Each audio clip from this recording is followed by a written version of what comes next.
Recognize Mr. Johnson from Georgia. Thank you, Mr. Chairman, and thank you for being here today. I want to point you to the fact that that NAV Canada, which is a nonprofit privatized air traffic control system, paid their CEO $3.2 million in total compensation in 2016. Are you aware of that? I'm not aware of that, but it's a private entity. It's non-governmental. It's nonprofit. So the one that you're proposing today would be private, nonprofit. Would it also pay salaries? That depends on the board. The board is represented by all these stakeholders, including those who are probably general aviation and some others who are not totally on board. So it would be up to them. Well, you stated also that the Canada system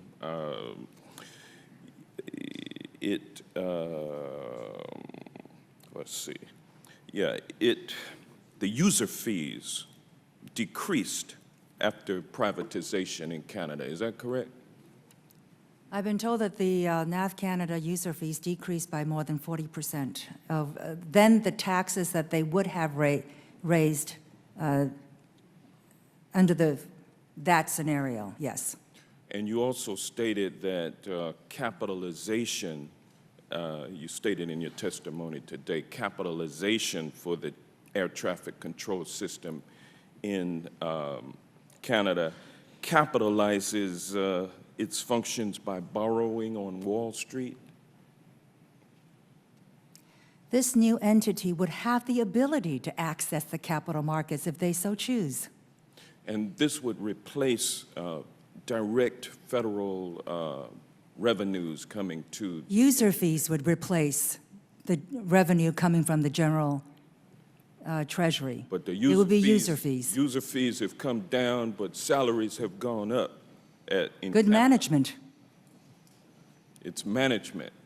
It's management, and it's coming out from under the constraints of a federal government structure. So now in your testimony, you're saying that every day the dedicated men and women of the FAA, and I'm quoting you, safely and efficiently separate and guide thousands of aircraft carrying millions of passengers and tons of cargo to destinations around the country. Now, you're not in any way saying that it's their fault that the challenges that exist for the FAA No, I'm right not at all.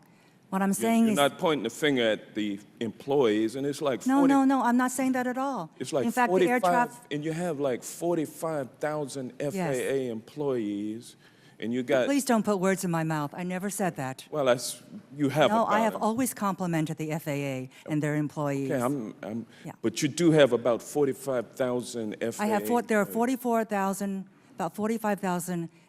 The department has about 55,000 employees. And about 44,000 are from FAA, 34,000 are from the air traffic control, about 14,000 air traffic controllers. And the air traffic, they're all working very hard.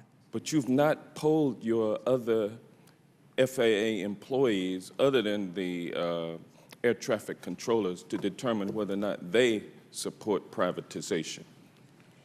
The air traffic control union is the one that represents the air traffic controllers. Your other employees have... And they are very much a part of the new plan. So their consent and agreement is very, very key. Well, your other employees are stakeholders also, but they have not been polled on that issue, correct? This issue has been talked about for 30 years. Gentleman's time has expired. All right, thank you. With that, I recognize Mr.